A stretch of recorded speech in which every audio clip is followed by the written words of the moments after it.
The bell above the diner door chimed weakly every time someone came in, like it was tired of announcing disappointment. It was a narrow place wedged between a pawn shop and a closed-down video rental, all chrome trim and cracked vinyl booths. The smell of burnt coffee clung to everything. At the counter near the window sat Lily. She always chose the same stool. Second from the end, close enough to the window to watch the buses hiss past, far enough from the door that she didn't feel in the way. Her crutches leaned carefully against the counter, rubber tips worn thin. She kept her hands folded in her lap because they shook when she was nervous, and she was nervous a lot. Lily was 19 but looked younger. One leg was thinner than the other, twisted slightly inward from an accident when she was a child. Her jacket was clean but old, sleeves frayed, zipper missing 2 teeth. In front of her sat a plate of pancakes she hadn't touched. She was waiting for the waitress to come back so she could ask for a box. She already knew she wouldn't finish them. She never did. She ordered them anyway because they were cheap and because they made her feel normal. Behind her, the door burst open, the bell ringing sharp and loud this time. Laughter spilled in with the cold air. 4 teenagers came in together, loud, confident, taking up space like they owned it. Letterman jackets, expensive sneakers, hair done just messy enough to look effortless. The kind of boys who had never learned how to lower their voices. They slid into the booth directly behind Lily, shoving each other, still laughing about something that had happened before they arrived. One of them kicked the leg of the table absent-mindedly, making the silverware rattle. Lily stiffened but didn't turn around. She stared at the window instead, counting red cars as they passed. 1, 2, 3, yo, one of the boys said, his voice carrying easily over the low hum of the diner. Check this place out. Feels like a nursing home. Another snorted. Yeah, fits right in. Lily felt it before she heard it, the way attention shifts in a room, like a change in pressure.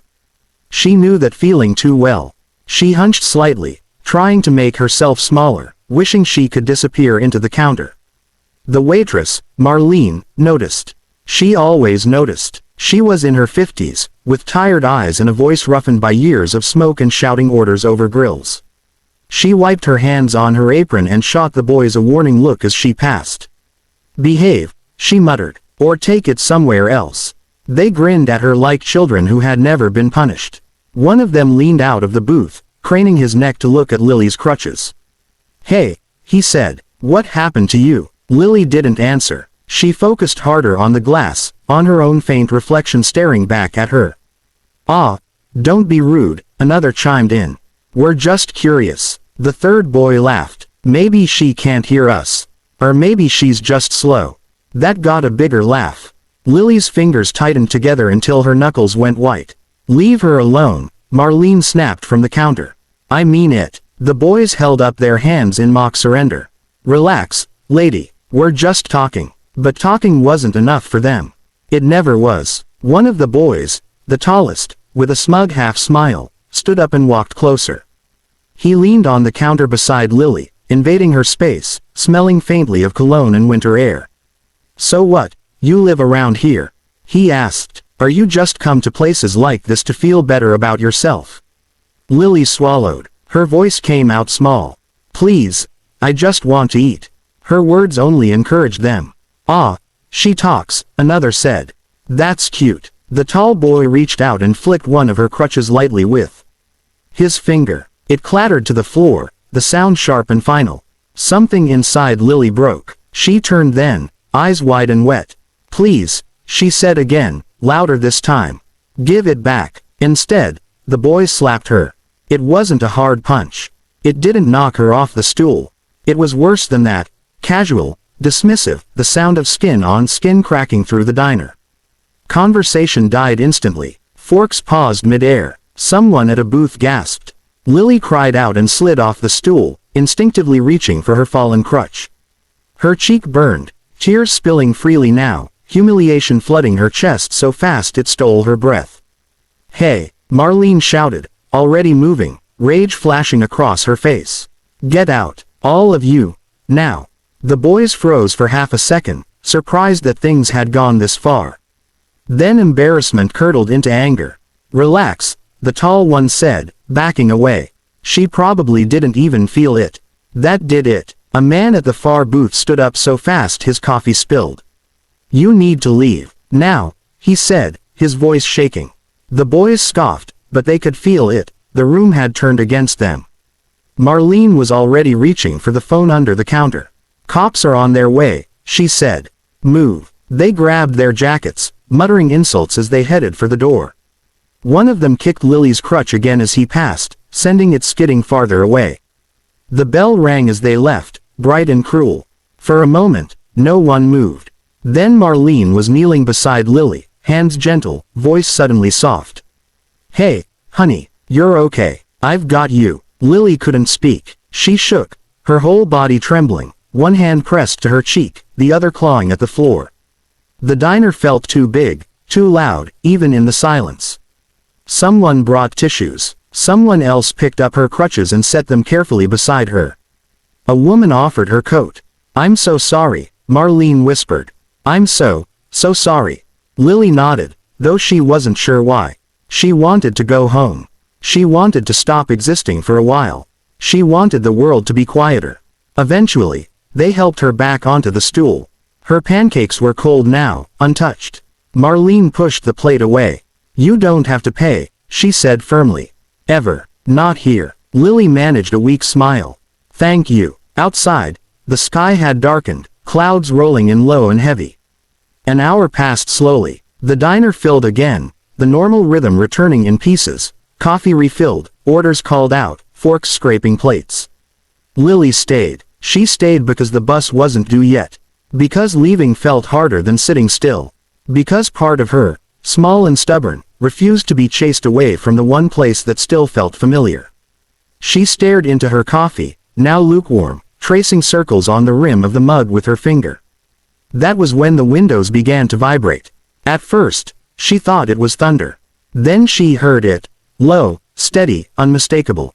Engines, not cars. Too deep, too many. The sound grew louder, rolling down the street like a warning. One by one, heads turned toward the window. Black shapes pulled up outside, filling the narrow street. Chrome gleamed under the gray sky. Leather jackets, helmets, patches sewn with care and history. Motorcycles, a lot of them. The diner door opened, and one by one, the bikers walked in. The bell above the diner door rang again, but this time it was almost drowned out by the rumble of engines still echoing in the street. The air changed the moment the first biker stepped inside. He was broad-shouldered, beard streaked with gray, leather jacket worn soft with age. Water dripped from his boots onto the cracked tile. Then another came in, and another. They filled the doorway slowly, deliberately, like they weren't in a hurry and didn't need to be. Helmets tucked under arms, patches stitched onto their backs, names, symbols, years that meant something to them and to anyone who knew how to read them. The diner, which had felt small before, suddenly felt tight. Conversation died again, but this time it wasn't shock. It was caution. Marlene straightened behind the counter, instinctively reaching for the coffee pot like it might double as a shield. She'd seen bikers before, not trouble, usually, but attention followed them wherever they went. The man in front scanned the room calmly. His eyes moved from booth to booth, then settled on Lily at the counter. He stopped. Something in his expression shifted. Not anger, not softness exactly, but recognition. He stepped closer, slow enough not to scare her. Hey there, he said gently. His voice was deep but careful, like he'd learned when not to use all of it. You all right, kid? Lily looked up, startled. Her cheek was still faintly red. She nodded automatically, the way people do when they don't want to explain. Yes, she said. Then, after a second, more honestly, I think so. The man glanced at Marlene, then back at Lily. Mind if I sit? She shook her head. He pulled out the stool beside her and sat, setting his helmet on the counter. The other bikers spread out through the diner, taking booths, leaning against walls, ordering coffee with quiet politeness. Engines outside finally cut off, leaving a ringing silence behind. Marlene poured coffee without being asked. Her hands were still shaking, but she set the mug down in front of the man anyway. On the house, she said. He nodded once. Appreciate it. Another biker, younger, with a scar running through one eyebrow, leaned in slightly. "We heard something happened here earlier," he said, not looking at Lily directly. Outside, folks were talking. Lily's stomach tightened. Her fingers curled around the mug. She hadn't meant to stay long enough for this. She hadn't meant to be seen. Marlene answered for her. "Some boys came in," she said, jaw tight. "They thought they could have a little fun." The man beside Lily's expression darkened, just a shade. "What kind of fun?" Marlene swallowed. "They put their hands on her." The biker's jaw clenched. He didn't raise his voice. He didn't swear. He simply nodded. "I see." Lily felt he'd rushed to her face. "They left," she said quickly. "It's over. I don't want trouble." The man turned to her fully now. Up close, his eyes were kind. Tired, maybe, but kind. "Nobody's looking for trouble," he said. "But some things don't end just because someone walks out the door." She didn't know what to say to that.